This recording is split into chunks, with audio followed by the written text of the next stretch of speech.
In episode 4, we discovered techniques for optimizing our websites for better search engine performance. But how can we actually tell if our efforts are delivering results? It isn't uncommon for us to spend hundreds, if not thousands of dollars to develop our websites. Ironically, many of us don't examine the performance of our websites with the same level of detail as we do our day-to-day operations. Our websites might look nice, but without access to real usage data, it can be impossible to determine how to improve our website to drive more business. Our website is a marketing tool. It's not just a digital brochure. And our marketing decisions should be analytically driven. Google Analytics is a free and extremely powerful service which provides practical information on how visitors are interacting with our websites. This information can be used by us to support our business decisions and for future marketing expenses, as well as website content changes. We measure many things in our daily lives to chart progress, from our weight to educational grades. Website analytics gives us a similar indicator on aspects of our business and can help us understand whether our marketing efforts are yielding any results, positive or negative. It also gives us a way to test different content and measure whether changes to that content alters our visitors' behavior. One goal of marketing is to be able to segment our customers instead of treating them all as a similar group. Analytics also gives us a way to understand how different groups of visitors behave and adjust our content and marketing techniques accordingly. If you want your website to generate more business for you, analytics can and should be used to help you monitor and improve your website to better address the needs of your customers. So what can we actually measure? Well, we can measure how many daily visitors that we're receiving. Which pages are most popular? How long are these visitors staying on our website? What sources of traffic are bringing us the largest number of visitors? How well our search engine optimization efforts are actually working? What the quality of the traffic coming from different sources is? And if you have e-commerce, you can also check what sources of traffic is driving the most sales. And how does marketing, other than your website, translate into revenue? All right, folks, well, let's just jump feet first right into this pool of analytics and see what we can pull out of this. The first thing that you're going to need is you're going to need a Google Analytics account. And you can get that by going to google.com/analytics and sign up for your account right now. You do need a Google account in order to have analytics, and if you already have a Google account, it's pretty simple. If not, it'll let you create one right here. Once you have your analytics account, then you need to log into Google Analytics and get the code that they're going to generate for you to put onto your website. And let's go see what that looks like. It's pretty basic stuff. It's real simple.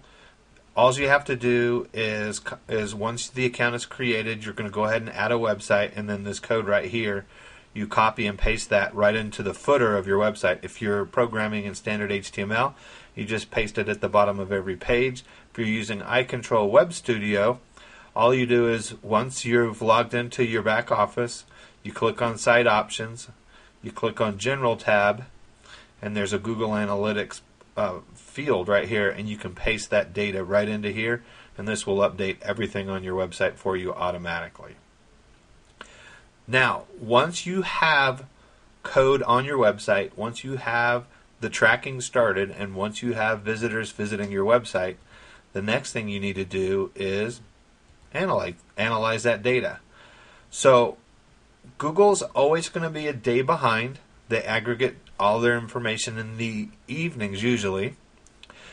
And I would allow anywhere from a week or so to go by so that you have some basic metrics to work with. This is Davis Tent and Awning. They sell outdoor tents and a variety of other products for the hunting industry. And we're going to take a look at their statistics.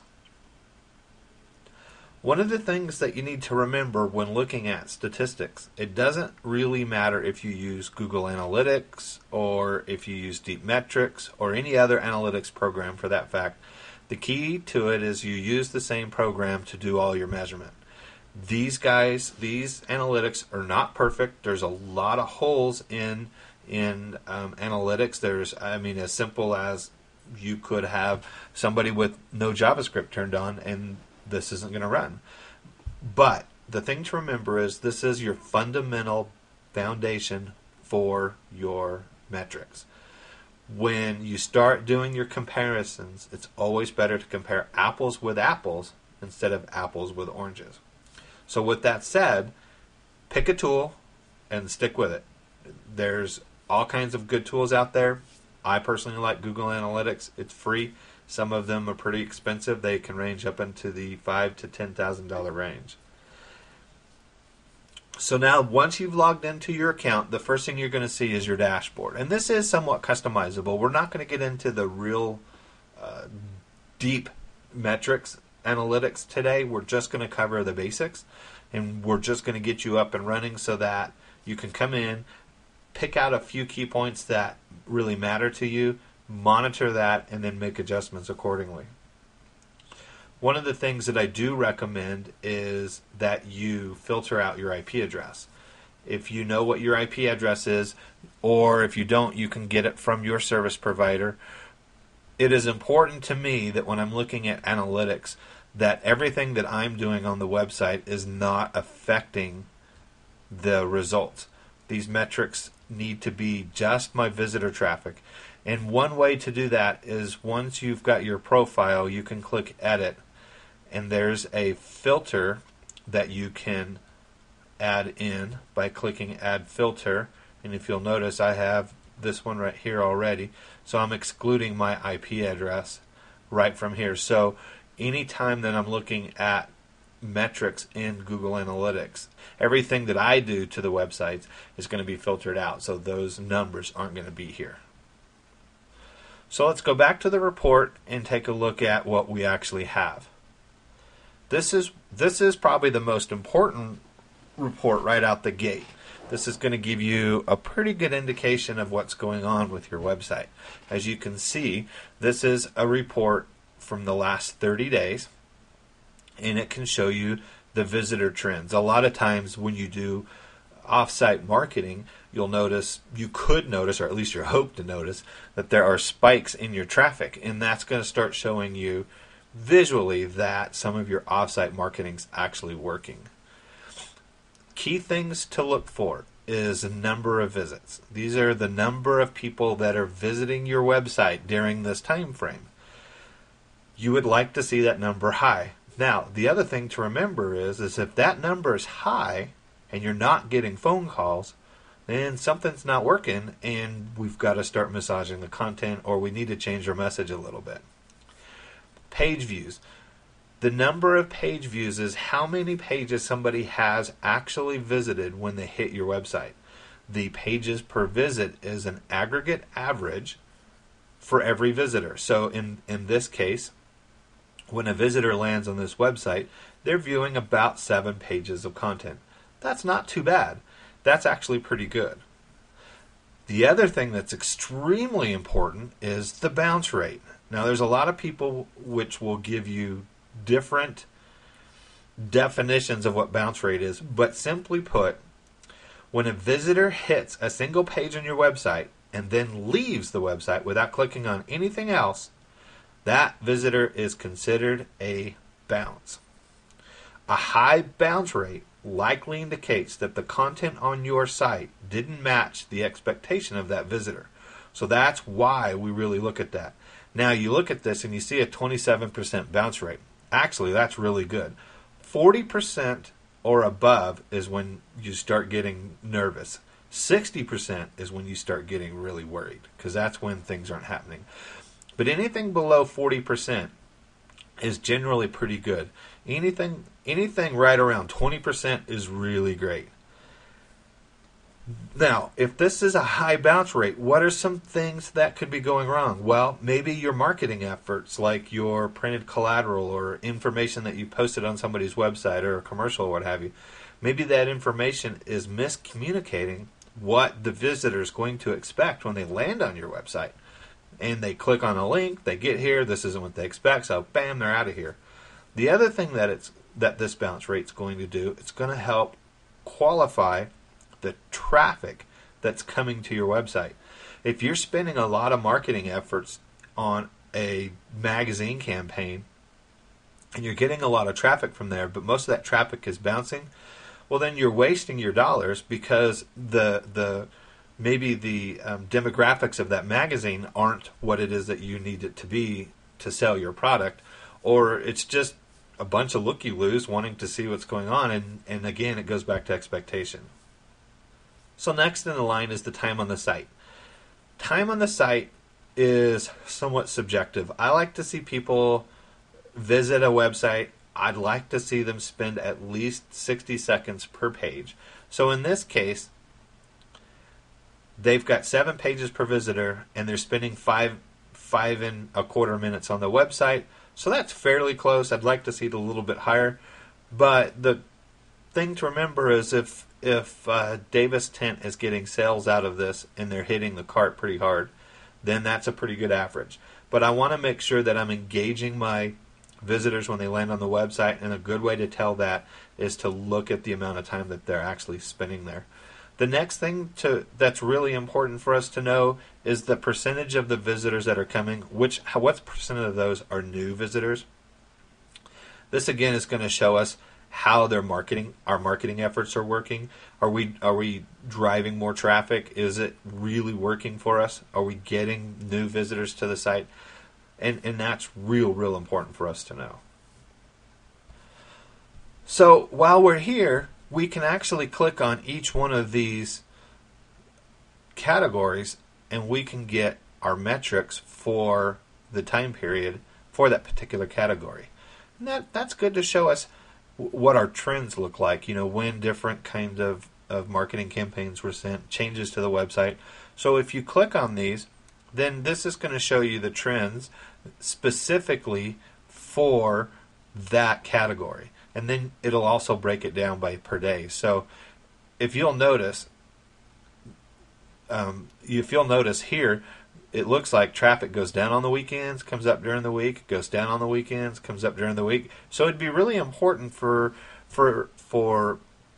Davis Tent to look at this for one of two reasons. A, maybe they need to do more marketing on the weekend to see if they can bring in some more traffic for weekend visitors, or B, which is more likely the case, is do your marketing at the beginning of the week because it seems to be when people are coming to the traffic.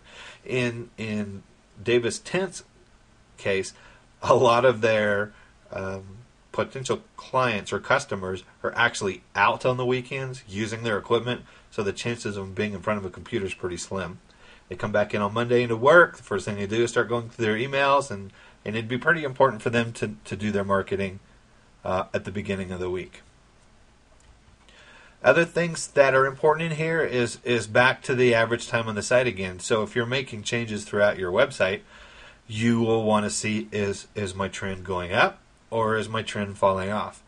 And that's going to be really important for you when you start making content changes, is to watch this to see if you're starting to engage those people. The other thing that's pretty important, again, back to the content, is the bounce rate. You can look at the trends in the bounce rate and you can see, when did I do something to the website that caused a bounce rate to go down or caused a bounce rate to go up? Is this working or is this not working? And start picking out specific pages, your key pages, and we'll discuss those in a minute. So now that we've got an overview of what our website is doing, let's look at some more critical areas. To me, one of the biggest things that I need to know is, where's my traffic coming from? So we'll go to traffic sources, and here's an overview, again, of the categories in this section. We have direct traffic, which is people who will type in their domain name and land right here. We have referring sites, which is people that are or links that are on other people's websites driving traffic to us. And then we have search engine traffic. And in Davis Tent's case, 75% of his traffic's all driven by search engines. One of the things that this tells us is that his search engine optimization on his website is working really, really well. He's followed a lot of the examples that were laid out in episode 4, and those practices are paying off very well for him in search engine optimization. It's good traffic. So, direct traffic's pretty simple. Referring sites, let's take a look at that. This shows us a general overview of the referring sites. And this is just the trends of how many people come in from referrals. And then right here, we can see our top 10 people who are sending us traffic. And in this case, Craigslist did pretty well for him. AR15.com is doing well. Elk Camp Online. These are just where his traffic's coming from. Now, if you want to see a little bit more, you can come down here and add in some more rows, and it'll show you up to 100 or even 500. But now you can see all of the different people that are sending you traffic. So if you have, or if you're paying for, let's say, an advertisement on 24hourcampfire.com, well, you can actually tell whether or not this website is making you money. And the biggest way to do that is to look at how many referrals you're getting. If you're getting 10 referrals and it's costing you $1,000, well, that's $100 per referral. And if you're not making $100 every time that visitor lands on your website, it ain't worth it. Find something else. So now let's take a look at the search engines. In the case of Davis Tent here, this is their biggest draw. It looks like in this they've got 10,000 visitors from the search engines in the last 30 days. It's actually pretty good. You have your site usage snapshot right here. You can break it out into different graphs and so on in different reports. But in all reality, the nuts and bolts are right here. This is what we want to know. What search engine is doing what, and how well is it being done? So in this case, in the last 30 days, out of the 10,000 visitors, 7,000 of those came from Google. So let's click on Google here and see a breakdown of those 7,000 people. Now here's the keywords that people typed in order to get here. Again, this is so huge because if your content doesn't match what these keywords are, then we might be miscommunicating our message to these customers. This is also a really good place to look for keyword optimization. Back in episode 4, we showed you some tools where you can go have Google read your content and come up with a list of keywords. Take that report and match it to this report. See if they're relatively the same. If they're not, you got to disconnect. You got to change your message. You got to have good content for those people to land on. So this is important. This is also important if you're planning on using Google AdWords to buy slots on Google search engine results. If you're going to go in and create an AdWord campaign for Canvas Tents, well, Davis Tent is doing pretty well, so he might want to think about leaving that alone since he's already going to be really high on the search engine rankings and start going down and looking at some of the other keywords that he may be interested in selling more product to, like saddle panniers. His money would be better spent using a Google ad that talked more about saddle panniers since he's already getting a lot of traffic from Canvas Tents. So now, what is going on when the visitor comes to the site? We've looked at our dashboard and we've got an overview. We've now looked at where the traffic's coming from. So what are they doing when they get here? So let's click on content and here we go. Here's where our page views are coming from and here's our trends. And to me, the biggest report that I like out of here is going to be content. There's a couple of ways of looking at contents. You can see here that wall tents is extremely important to him as well as tents as far as the visitors. That's what they're coming after. There's another report called Content by Title, which will use the browser titles that you've built into your website as the list. Now, in this case, like we talked about earlier, one of the things that you can do for search engine optimization is you can manipulate those browser titles. And as you can see here, Davis Tent has done a little bit of that, and they've padded those keywords pretty hard into their titles. But this also shows that works.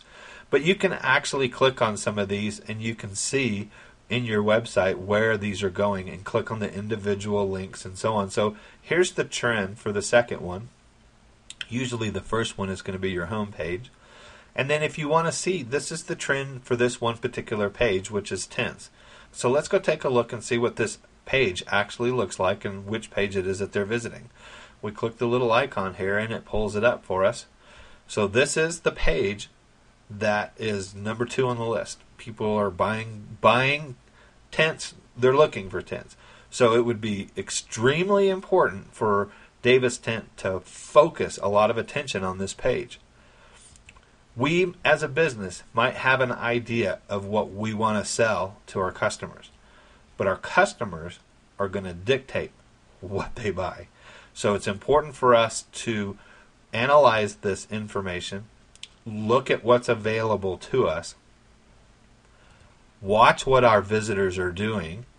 Everything's right here. Every source that they're coming from, every page that they're clicking on. We need to look at that, and we need to determine, is what's happening on our website concentric with what our day-to-day business goals are. If your goal is to sell tents and people are going to your websites looking for rowboats, you've missed the mark. You've got to figure out why, and you've got to change it.